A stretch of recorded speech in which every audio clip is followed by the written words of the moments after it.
hour to give. I'm Sam Laprade. You are going to be inspired today, so there's your warning. Today we talk all about philanthropy, volunteerism, and of course, community. And I'm so excited this week. We are featuring the Children's Aid Foundation of Ottawa Foundation. You are going to be amazed at what happens at this organization. I know every single time I learn about the Children's Aid Foundation of Ottawa, I learn so much more about what happens here directly in our community. I wanted to introduce the one and only Andrea Young to you. Hi, Andrea. Hi, Sam. Thank you so much for having me. Thank you so much for being here. I am so excited that you're here because you are going to inspire us. That's why I gave the warning at the beginning. You have come to us today to talk about being a youth ambassador for the Children's Aid Foundation of Ottawa. Give us a sense of what that means. Yes, so I have been a part of the Children's Aid Foundation since probably 2011, right? Not only as an ambassador, but I started as actually a youth in their care. So going through that, they supported me as I grew up, and now it's my chance to support them and support all the other youth coming up now. That's fantastic. I can't think of a better ambassador, honestly. You were also a recipient of their Dare to Dream bursary. Yes. And I said to you off camera, and I have to just say this, I have attended a few of the ceremonies where those bursaries are delivered to people, are given to people, and I said to you, we need to hand out tissue before those ceremonies. They are so heartwarming, and it was an honor to be in the room. I can't imagine what it was like to be a recipient. Yes, well, you know, kids have big dreams, and sometimes you can't achieve it on your own. So having the support of the foundation really helps with that. For myself, I was really big into criminal justice. So this Dare to Dream bursary, which I received, I actually got it 4 times as I went through university. I'm so grateful for that. Really helped me to achieve my dreams. So when I received it, you know, it really helped with easing the financial burden that you would typically have when you go into school. You know, unfortunately right now with my job, I do see a lot of students that have to drop out of school because they don't have funding. So I was lucky enough to actually have the support of the foundation through these bursaries, which allowed me to continue through school stress-free, focus on studies. I also played soccer, so I focused a lot on that. And then the time which would have typically been spent working a part-time job, I was also able to use to really get involved with the community.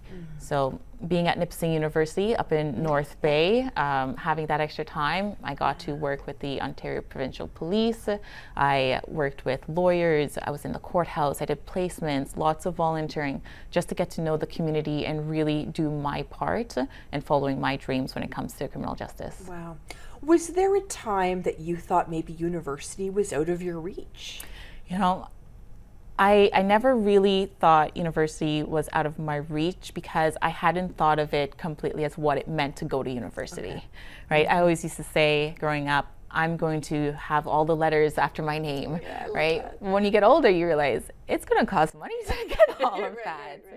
So once I got closer to the time, it definitely was more aware to me that I'm going to need funding. So that meant applying for OSAP, applying for scholarships, applying for bursaries. And luckily, the Children's Aid Foundation, they helped in so many ways, not only through Dare to Dream, but also startup costs for me to move to Nipissing. They had the Ontario Child Benefit equivalent, which is like the child tax benefit that I was able to get funding from as well as an registered education savings plan that they had opened up for me. So things like that really came in handy, and I never would have thought that I would get it, but man, thanks to them, I was actually able to do it all. Wow. Yeah.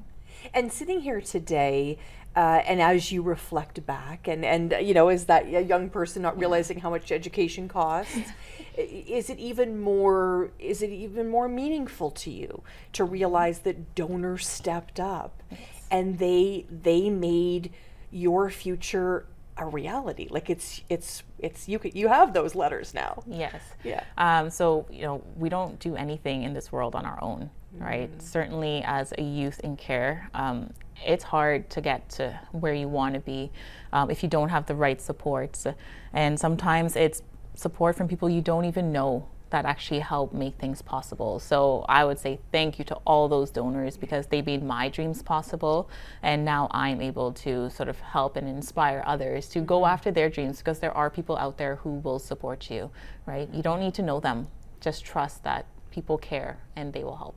The trust. So I think people think about the Children's Aid Foundation, right? And they sort of, this kind of becomes a sort of a sense of what people think that is. When people find out there's a foundation and it's for all of those things to really create that future for you, do you think people are surprised? As the youth ambassador, do you think people are surprised?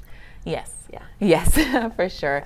There's a lot that people don't really know, right? The organizations of it all, what really goes into supporting these youth as they grow up. So honestly, as an ambassador, I am loud and proud to say, yes, this is what is there, and this is how I was able to benefit from it, and hopefully they're inspired and they can help others benefit as well. Oh, I can't imagine how inspiring you are to so many. So if there is somebody right now and they're watching us, they're listening to An Hour to Give, and they're inspired by you, and maybe they think it's out of reach for them. Maybe it's a young person listening, and maybe they're in care and they think that this is not part of their future. Talk to them right now. I would say, go after your dreams. No matter where you start, believe that you can get to your end goal, right? It's going to be hard, but take every situation. It doesn't have to be a detriment to you. That could be your motivation. That could be the building blocks to make you the strong person that you are going to be. So no matter something that you may see as a negative, it's actually a positive, because that's what's going to shape you and build you into being that person as you grow up. And it's going to help push you and help you get where you need to be. And talk to me a little bit about what life is like now. Where's Andrea? What's every day look like for you? Life is pretty good. I was very active in the community. I was very active in sports growing up. I still am. Still playing soccer recreationally, not competitive anymore, but it's still fun to do it recreationally, doing boxing. So that's my new recreational challenge for myself. For you, yeah. And then I also work for RBC. So I'm an assistant branch manager at the Royal Bank of Canada now. So the foundation has sort of helped me getting my career, because it was through my former worker that I actually heard of the position that I ended up getting at RBC. Wow. Yeah. All roads lead back. They do. That's amazing. I love that. And talk to me a little bit about, what it was like to hear that, donors were responsible for this. I know you thanked them earlier, but I think it is maybe hard for young people to kind of understand that someone that they don't know has reached out and given, a very generous gift. Maybe it's $100, $1,000, maybe it's $10,000. Is it hard to kind of get your mind wrapped around why would someone do that for me? Well, it can be difficult, but trying to remember that there are a lot of good people in this world that really want to do their part for it to succeed, that's really important. Luckily, I was taught that growing up, so I knew that anything that I did would likely not be on my own. There's always going to be people out there, and firsthand experience of my teachers, my coaches being there to support me. So they showed me that these people do exist. They're not always in the forefront, but they are there. So my personal, it was easy to understand that there really are good people who are going to reach down deep in the bottoms of their hearts and give what they can. For others, it can be difficult, but I would say, remember, the world isn't as bad as we think it is. Yeah, and I think, many people, we sort of talk about somebody's story and something being a page of their story, not their whole story. Is that kind of how you see, this relationship you have with the Children's Aid Foundation of Ottawa? Yes, it definitely is. It wasn't even the first page, right? This was a middle chapter of my story so far. So, it came as a result of the earlier, right? But because of what they've done for me in that part of my story, it's made me who I am now. So I'm very thankful for it. For sure. And when you think about mentors and people that have kind of been on that path with you, who comes to mind? Well, my high school soccer coach comes to mind. My university soccer coach was also very, very supportive throughout my life as well. my former worker from the Children's Aid Society. She still to this day, this morning, I was texting her, she's getting updates on my life.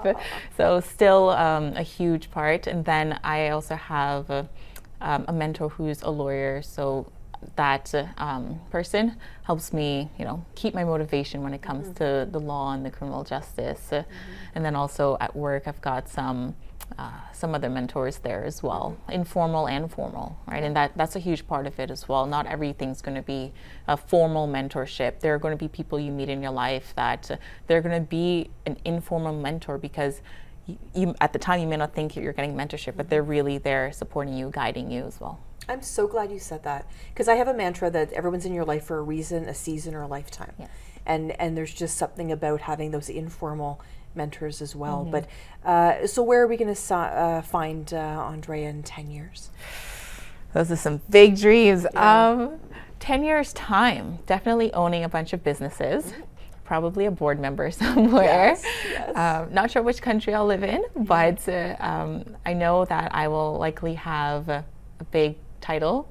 I'll have my family, and I'll be traveling a lot. Wow. I love that. That's amazing.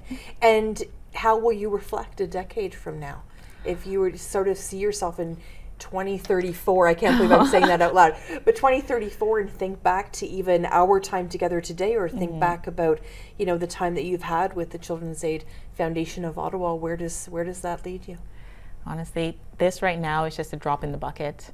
And to think we've just come out of COVID, right? We had all these challenges. Right now it might be difficult sometimes, but I always try to remind myself that this is just a small part of it, right? It feels hard now, but 10 years from now, I'm gonna be thinking, oh my gosh, I did that. I had all those experiences and I overcame so much, and I'm just gonna be thankful for everything. Even the difficult times, I'm thankful for it. Yeah, beautifully said. Thank you so much. I promised people they'd be inspired, and you delivered 100%. Andrea Young, thank you so much for your time today. Thank you for having me. Andrea Young joining us, of course, today, inspiring us about the Children's Aid Foundation of Ottawa, but we are just getting started. I'm Sam Laprade. This is An Hour to Give, and I know we'll see you. Come on back.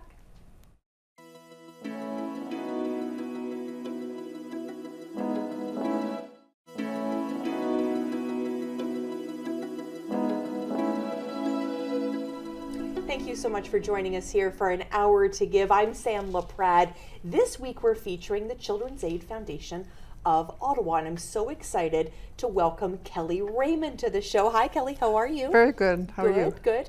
The Children's Aid Society of Ottawa and the relationship between the foundation. Let's start there, because some people may not understand the relationship. So the Children's Aid Society of Ottawa was constituted in 1893, and our mandate and role is to ensure the safety and well-being of children and youth and work with their families. The foundation is a partner to the Children's Aid Society, so their role is to help fund those activities, initiatives, programs that are not funded through the child welfare funding envelope. Okay, so important to note that, and we know some of those monies go to bursaries, go to really important opportunities for people to really better their lives, and we've seen already examples today of that, which is incredibly inspiring. Do you think it's important for people to really understand that the Children's Aid Society of Ottawa, as I understand it, is there obviously to keep families together? Yes. I mean, I think that's a really important message today, right? Absolutely. And so I would say less than 10% of children and youth do come into the care of the Children's Aid Society, and those are situations where there's been gross maltreatment and or neglect. 90% of the work that we do, that the staff at the Children's Aid Society do, is to ensure that children and youth are kept safe with their families as opposed to from their families. Yeah, beautifully said. That's the work that they do. Yeah, and I'll just say right off the top, because I don't want to go another minute without saying it, hats off to you and the entire team. I can't imagine that it's easy work, but I'm sure it's very rewarding. It's very challenging work, and I have to say I'm so proud of the work that the staff at the Children's Aid Society do to really work with families. We have 3 REACH goals, and the first is that children and youth will not grow up in our care system, and that's that 90% of the work that we're doing, working with families. We all go through periods of crisis. and it's to help bolster those networks for those families to ensure that they can continue after CAS involvement. The second is that if a child or youth has to grow up into a care system, that they're not exiting into loneliness. And so that's the story that we just heard from one of our young people, is that we're investing in those young people. And the additional support from the Children's Aid Foundation helps ensure that investment, and the generosity of the Ottawa community really helps ensure that those young people are not exiting our system into loneliness by investing in things like education, mental health, life skill development. Those are critical. And the last is that we work with families. Regardless of our stage of involvement, the families have a role to play in their children's lives. I think that's so important to say today, and to really sort of make that differentiation about maybe how people view this. I think it's really important. So you've got a tough job, there's no two ways about it. Does Walter Noble make your job a little bit easier in the hard work that he does as the executive director of the foundation by raising all this great money to give these opportunities? Absolutely. The relationship we have with all of the foundation, including Walter, is absolutely critical and crucial to ensuring that our young people are invested in and have opportunities to exit our system and to very healthy and pro-social kind of activities and initiatives. And so that relationship with the foundation is so very critical, and it's much needed. And so the work that his team do, and the donors within the Ottawa community, really help ensure that smooth transition for those young people. For sure. And we see, gifts of $10, $10,000, $100. All of those gifts are needed, and we sort of talk about, I know we use the analogy a lot, but takes a village. It really does take a village. So we're going to talk with Walter a little bit about the fundraising events that are coming up and all those good things. But from your perspective as the executive director of the Children's Aid Society, talk to me a little bit about what it means for you to have donors come to the table. For me, it's ensuring that that investment piece for young people, that safety, well-being, and permanency for young people is guaranteed throughout our involvement with that child and their family. And so the work that the foundation is able to do is to bolster families who might be in need. And it could be assistance with, a baby gate, paying a hydro bill because we can't make ends meet, putting food on the table because that's been particularly challenging this month. That's the role that the foundation can assist with the Children's Aid Society. So for myself, for all of the staff, it's knowing that when a family is in need for those kind of either very small items or very big items, that we have a foundation that we can rely upon to help bolster that family and respond to a need that's been made known to us. Brilliant. We know that obviously the pandemic was so challenging on so many people. We could do a whole show on that. Yes, absolutely. But the reason I'm mentioning it is because we've sort of come out of the pandemic. I say that with knowing that COVID is never going to go away. But then we've got conflict globally. We've got very big challenges in terms of inflation and rising costs. How have all of that, do you think, made it home? How do you think that's affected sort of the nucleus of families? And are you seeing that in terms of your work? I think the pandemic highlighted the critical role of the various systems and how they play a role in ensuring safety and well-being for children, youth, and family. So during a pandemic, schools were suspended. School is a primary kind of socialization and education, of course, environment for young people. With that suspended, we had young people who were isolated at home. We saw an acuity of significant mental health distress and mental health needs. And of course, trying to access service at a time when the world had shut down was critical.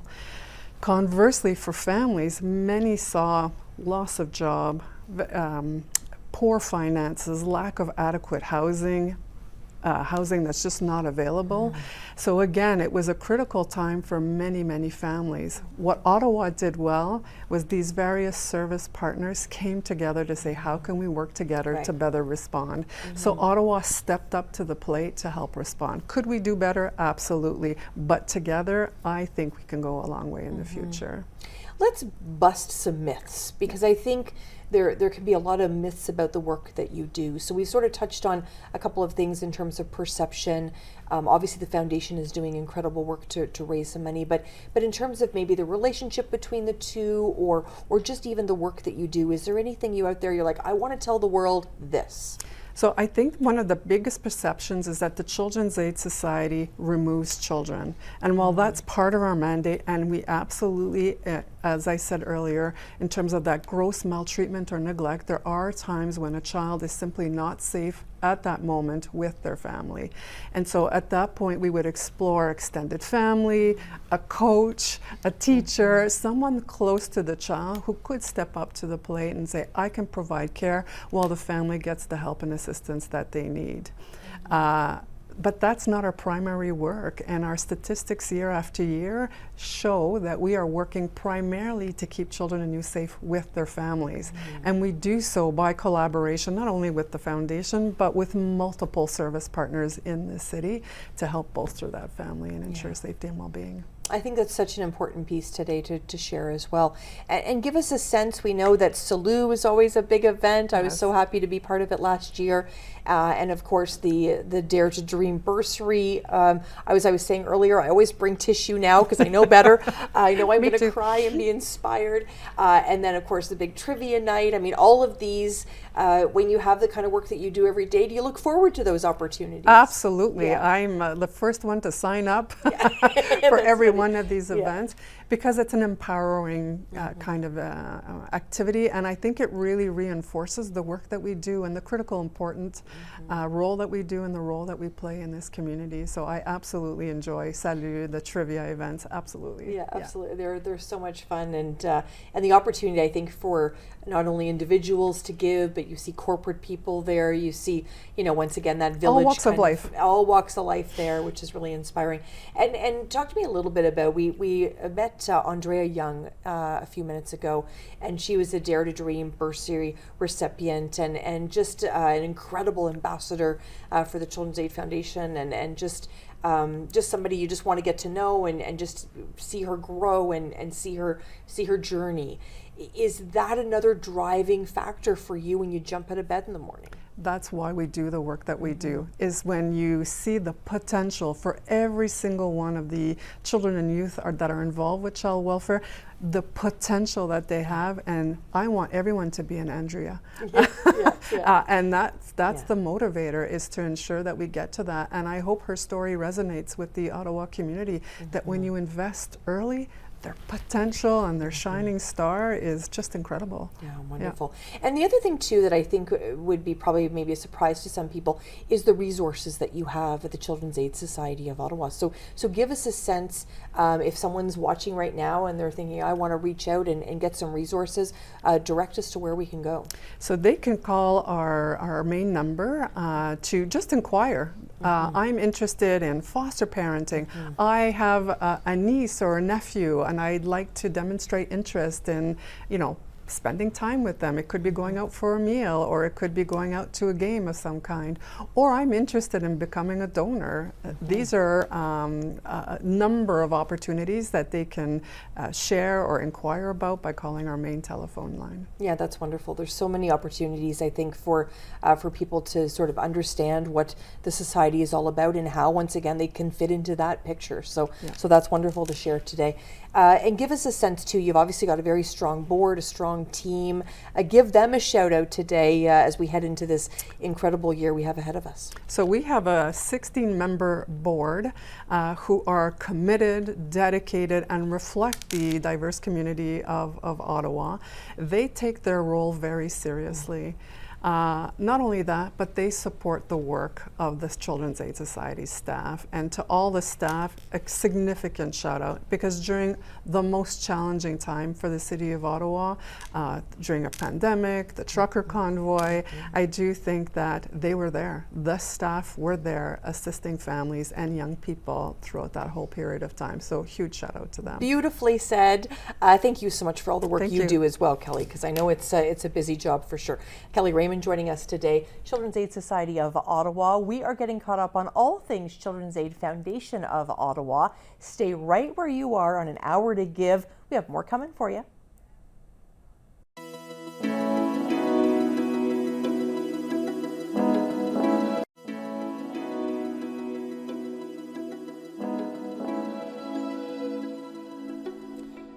And we are back on An Hour to Give. Today's all about the Children's Aid Foundation of Ottawa. And I am so happy to have Erin Kennedy join me. Hi, Erin. How are you? Hi. Good. Great How to are have you here. Good. You have a very impressive title. What's your title? I'm a supervisor of child and youth services at the Children's Aid Society of Ottawa. And I have a wonderful team of workers who are youth resource facilitators and child and youth counselors who work with youth who are in care and who are transitioning into adulthood. So not only a big title, big job as well. Talk to me a little bit about the Youth Works program. I've heard a little bit about it, but I want you to Yes, the help me out. foundation gives us funding to run the Youth Works program, and it's a one-to-one case-based support program where we work with youth in care or youth who have transitioned out of care, so ages 15 to 29. And we help them set goals. We help them with pre-employment skills in terms of writing resumes, cover letters, doing interview practices, job searches. And the program is really helpful in that it also helps youth remove barriers that are preventing them from getting employment or maintaining employment. Give me a sense of some of the barriers. So sometimes that could be they don't have, like, they need money for clothing for work, or they need transportation to get to work until they start getting those paychecks, or maybe they don't have stable housing, or they're struggling with mental health and they need some support to get to a place where they can go to work every day.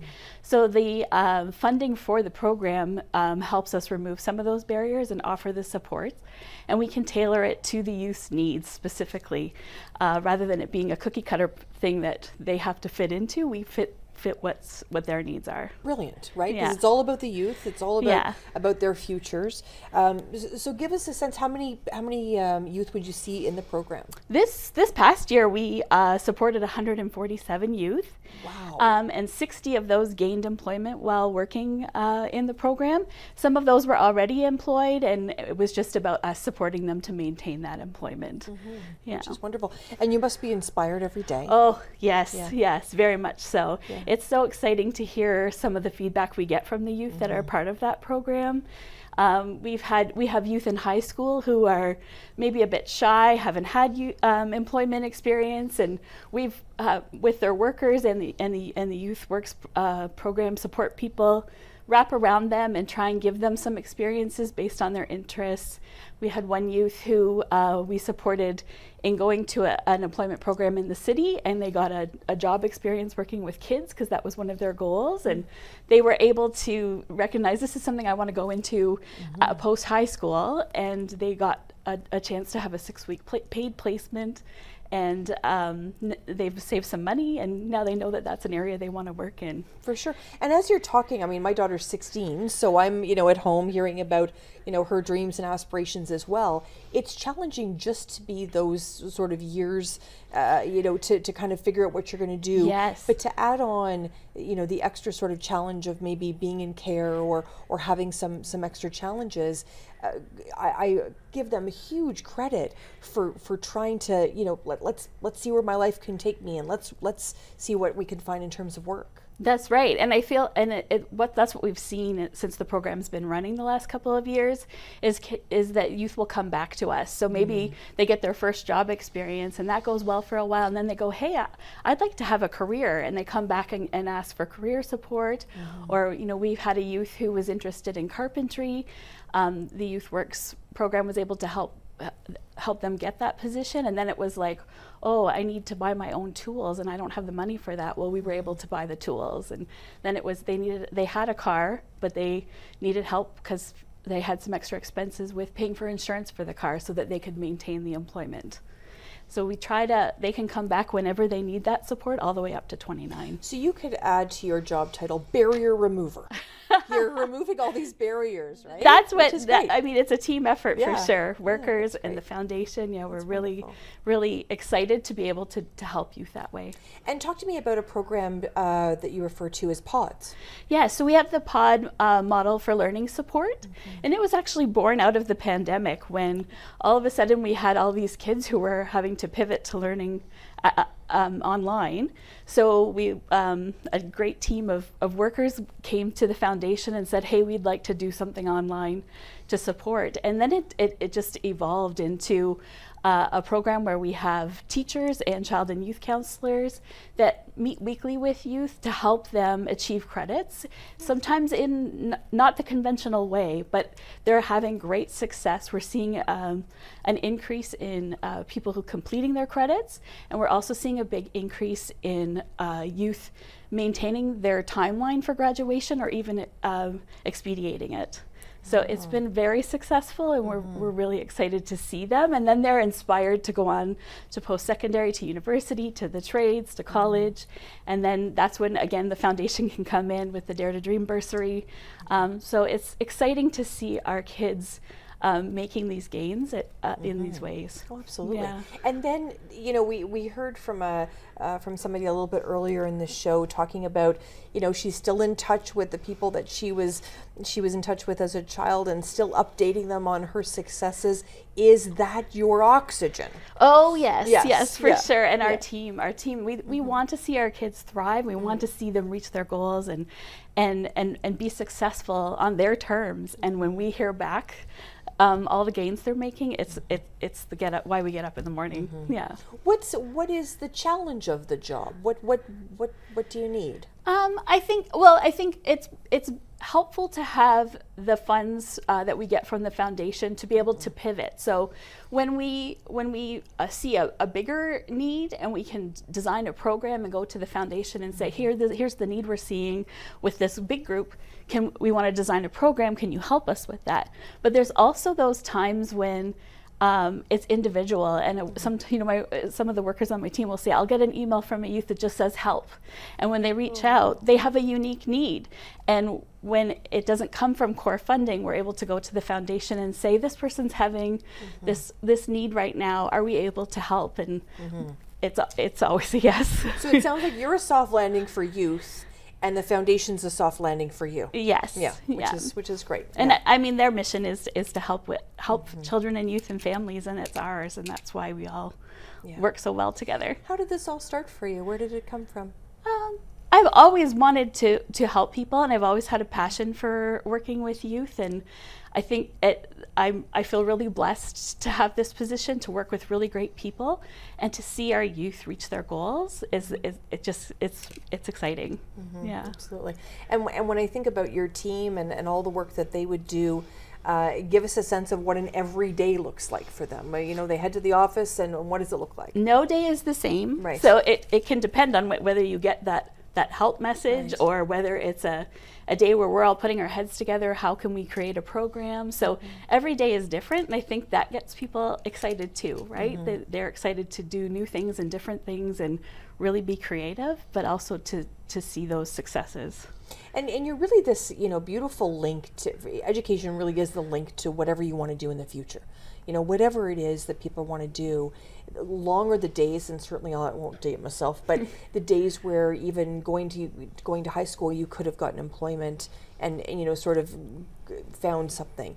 Those days are really not there anymore. You really need to find something post-secondary, or find some trade, or you know, find something to supplement all of that. So that link that you create, walk us through the conversations you might have with a youth that kind of says, I don't know even what I want to do with my life.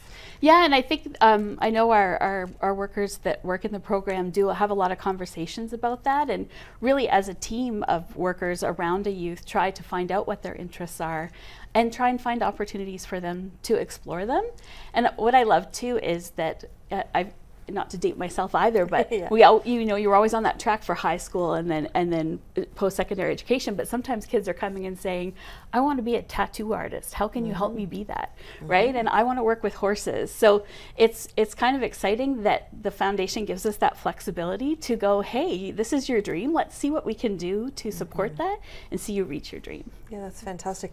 And is there anything in terms of, you know, the education piece that you want to share with us today where somebody listening could help? I mean, is it all about the donation piece? Are you looking for anybody to sort of help mentor or anything like that, or is it mostly the donation piece? Yeah, I mean, I think it's all of the above, right? Like we do need volunteers. We do, want our youth to have mentors, especially when it comes to employment. I think that's kind of our next phase in the Youth Works program is we want to find employers out in the city of Ottawa who want to work with our youth, and we'll give them opportunities for interviews and opportunities to try different jobs. So definitely there are many avenues that people could give in time, in access to job opportunities and in donations. I've given our other guests the opportunity today, so I'm going to give it to you as well. What would you say to someone that's donated to a bursary, to the different programs we talked about today, to really make a difference in the youth that you're working with? I think that it's understanding how much their donation can really have an impact. It might seem, if we have them give a donation for, let's say, to support the Youth Works program or to support Pod Model, or it has the potential to really grow. Like what we see is when a youth feels the safety, the physical safety, the psychological safety, the emotional safety of they're housed, they have an income, then they start to dream, right? Then they start to go, okay, I want to do this, I want to try this, I'm interested in this. And so you can't put a dollar value on that. So when you do make a donation, it's more than just the one thing that the money might get assigned to. Yeah, that's so beautifully said, because I think it made me think of Maslow's hierarchy of needs, exactly, right? yes. So once you sort of have your clothing, shelter, all of that, then you can think about what's next. That's right. So, yeah, beautifully representing the Children's Aid Society of Ottawa. Thank you so much for your time today, Erin, and thanks so much for all of your work, and a big shout out to your team as well. Great, thanks, Sam. Thank you so much. Erin Kennedy joining us today from the Children's Aid Society of Ottawa. We're featuring the Children's Aid Foundation of Ottawa today and talking about all things foundation and all the great ways that they help support children and youth in our community. The one and only, my good friend, Walter Noble. He's coming up next. Don't miss him. Come on back.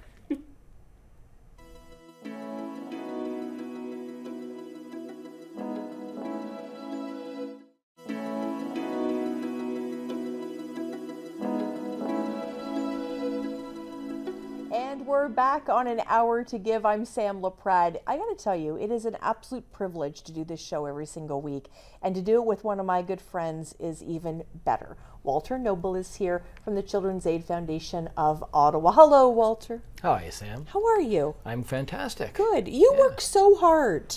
You work hard. I know you do. And so talk to me a little bit about what this past year's been like for you and raising money for such an important cause. Yeah, so it's exciting. That's, again, the word fundraising. There's a reason why fun is in fundraising, right? Right. And Yeah. myself and the team of two other colleagues, and again, the help with the board, we're just so excited and to be raising more money, identifying more needs, and going out in the community and asking for their generosity to support all these kids that are involved with child welfare and aging out of care. And I can see why you would be so driven to ensure that the bursaries are funded and Youth Works programs are funded. We spoke a little bit earlier with Andrea Young, one of your Dare to Dream bursary recipients. Her story was incredible. Talk to me a little bit about Andrea. How did you meet Andrea? So it's very interesting, apropos, so to speak. Again, when we have bursaries, it's about 35 to 40 youth that we provide bursaries to every year. And I was actually going into the bank to do a bank deposit. And when you do that, sometimes they check, who you are, where you're from. And she noticed the address, Children's Aid address. And she said, "You're the Walter Noble." I'm like, "What did I do?" And she said, "Oh, I'm a former youth in care, and I received a bursary." And so we really got to, share some more of her story between the two of us. And the rest is sort of history. And she's come back and inspired many, many other youth through the youth group. She inspired me. Yeah. I'm 52. Yeah. She inspired me. So that's wonderful. I love hearing that, because then you see the donations in action. You see them 10 years down the road where somebody's giving back and their life is set because of these incredible donations. Yeah, and I've talked to many donors, and I think earlier these I say kids, they're youth, young adults. They're just amazed and so full of gratitude when they talk to me about complete strangers making donations and making this a reality for them, to whether it's post-secondary or if it's moving out into their own apartment, etc. And so there's so many different stories that I share with donors, and they get inspired by me telling them, not even the actual youth that's thanking them. So it's amazing. And I'm surprised you keep asking me back to your events, because every time I come I cry. But I cry because they're beautiful and inspiring, and I walk away 5 feet off the ground just feeling like this city is so generous and so caring. And kids that may have, and youth that may have feel forgotten are not, and people remember them and give generously.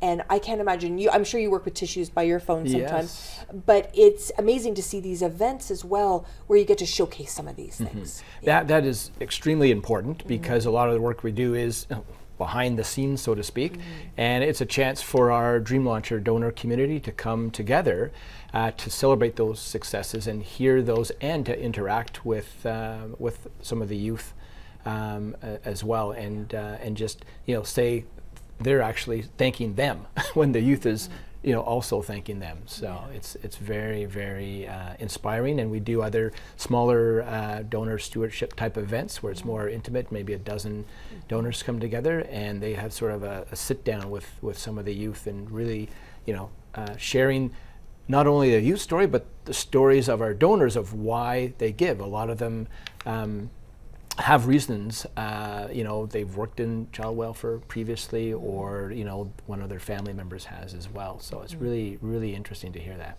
Now, what I know about executive directors and people that are in charge of fundraising is you're already thinking towards 2024. Your calendar is full already of how you want to raise this money.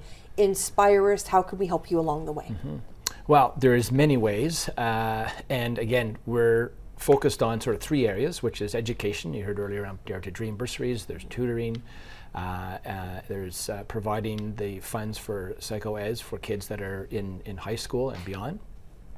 So education, youth transition, so helping those youth again with housing specifically needs, and life enrichment as well. So those families that CIS is helping in the community where the children still reside at home, which again is 90% of the work that the CIS does.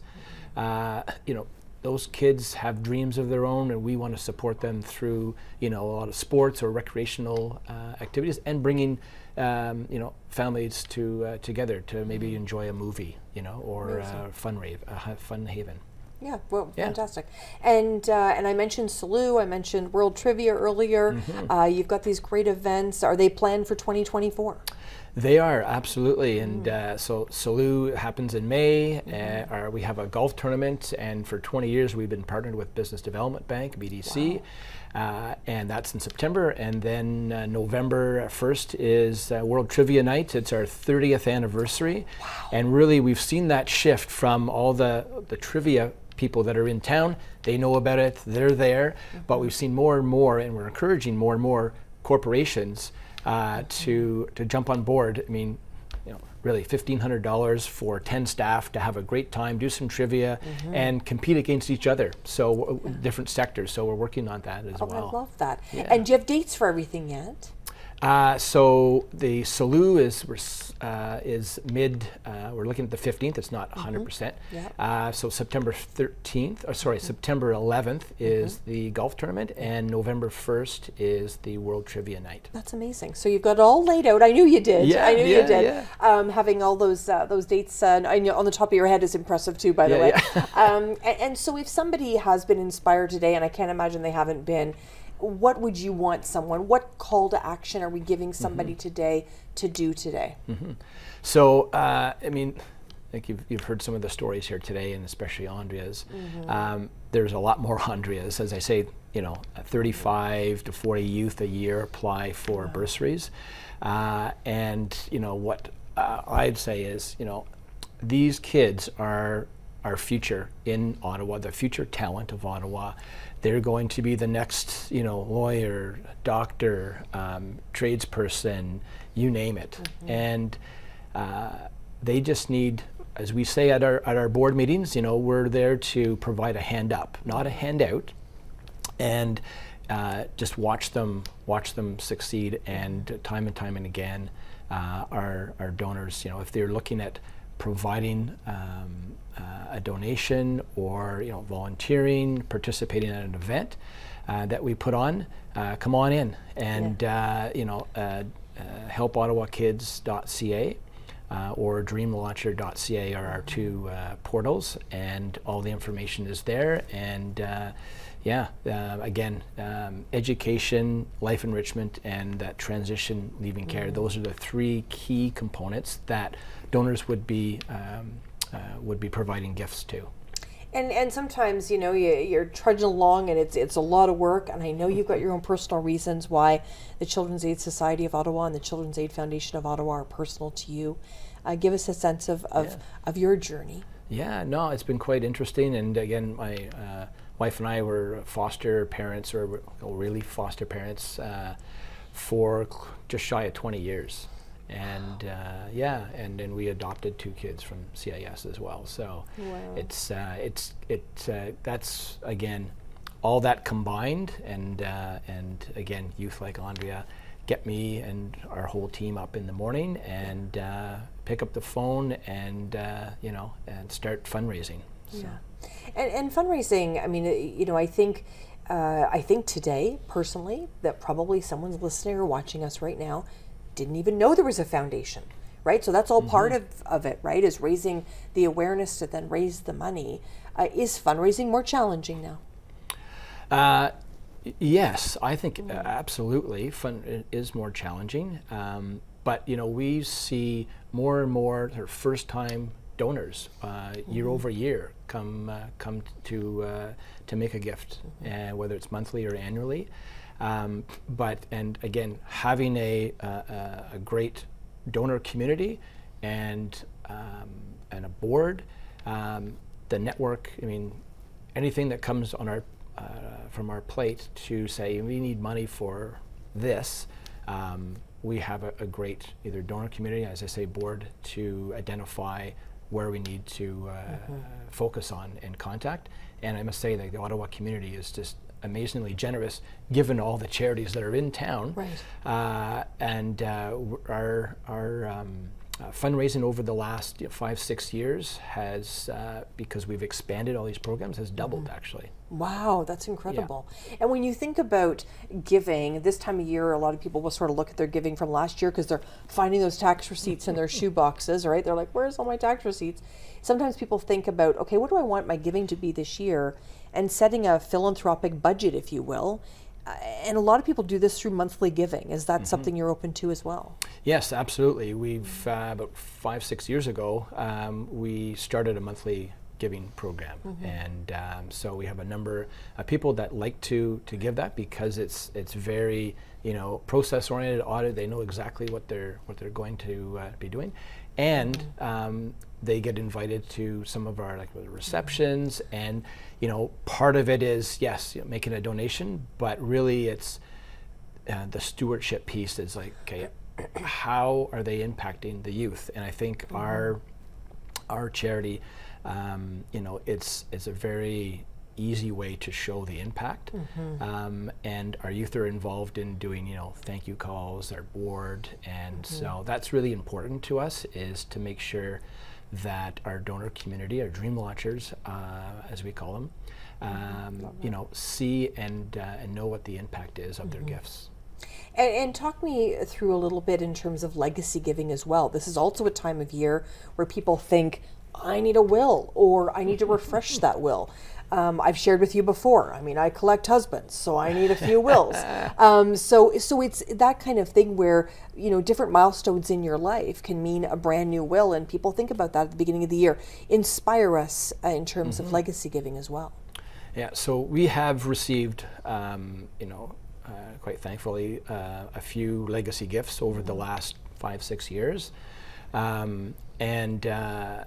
We don't have a formal program like large charities would have, but it's really one-on-one conversations. And again, it comes to people can direct it to whether it's education or life enrichment or youth transition. But it's really, I'm happy to sit down with anyone and show the impact of past and present legacy gifts and some endowments.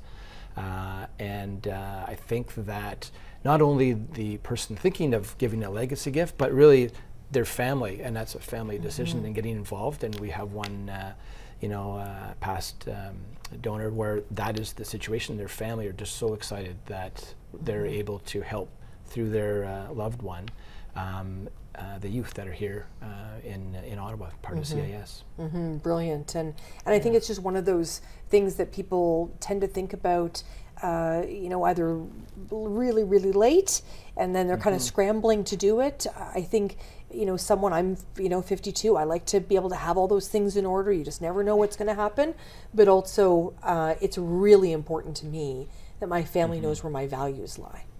Right, and that's what legacy giving can do. Yeah, and the interesting part is the people who have come forward, and I've spoken to, who have set legacy gifts, right? And in some cases, they may not tell you what the amount is, and that's fine, that's great. But the interesting part is that they are also current donors, so they're not leaving the gift to the, so they actually get to see the impact while they're still here. Amazing. And that's really important. Amazing. You always inspire me, and you just always work so hard. And I know it with a small team, and I know you've got a great team. It does take a village to surround you, and therefore, help the youth and lift them up. So thank you for everything you do. Thank you, Sam. I appreciate it very much. Walter Noble's here. He's my friend, and he's a very, very hard worker at the executive director for the Children's Aid Foundation of Ottawa. I know you've been inspired today. Lots of different websites you can go to. We can certainly Google Children's Aid Foundation of Ottawa and find out about all those great events. If you want to, drink wine, play golf, or do some trivia, they've got something for you, all in the good name of Children's Aid Foundation of Ottawa. Thank you so much. I'm Sam Laprade. We'll see you next time on An Hour to Give.